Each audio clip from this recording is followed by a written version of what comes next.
Let's talk about integrating rates of change. We know that the rate of change of a function at an instant in time is given by the derivative of that function. So for example, if we had a function s of t that stood for the position of a particle at time t, we know that its derivative, ds dt, gives us the rate of change of position, also known as velocity.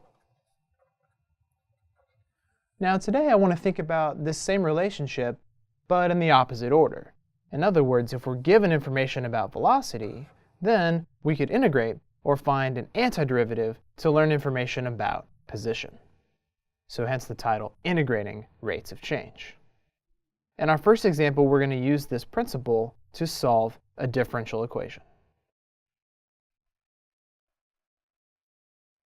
Here's the story. Suppose you throw a ball from a height of 7 meters with an initial upward velocity of 2 meters per second. Find the position of the ball after t seconds and when the ball hits the ground.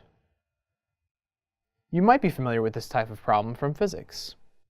If so, you need to know that we assume we're on the planet Earth so that we know the acceleration of gravity on this problem is approximately negative 9.8 meters per second squared.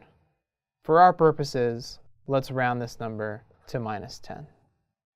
So I'm throwing the ball from a height of 7 meters. I throw it upward initially, but it will accelerate down due to the force of gravity.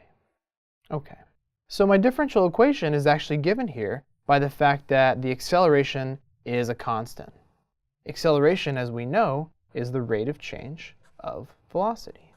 So I could start this problem by saying that dv dt equals minus 10. That's information about the rate of change of velocity, so I can integrate both sides to learn about velocity.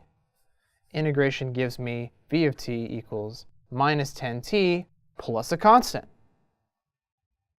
How can we solve for that constant? Well, we know the initial velocity is 2 meters per second. So 2 meters per second equals v of 0. And by plugging in t equals 0 on the right side, I learned that c is equal to 2. So I can rewrite my velocity function as minus 10t plus 2. That was one step of integration to take us from acceleration to velocity. Notice that we need another step to take us from velocity to position. So we start the problem over again, essentially. We say, we know that the velocity function is given by minus 10t plus 2. Velocity is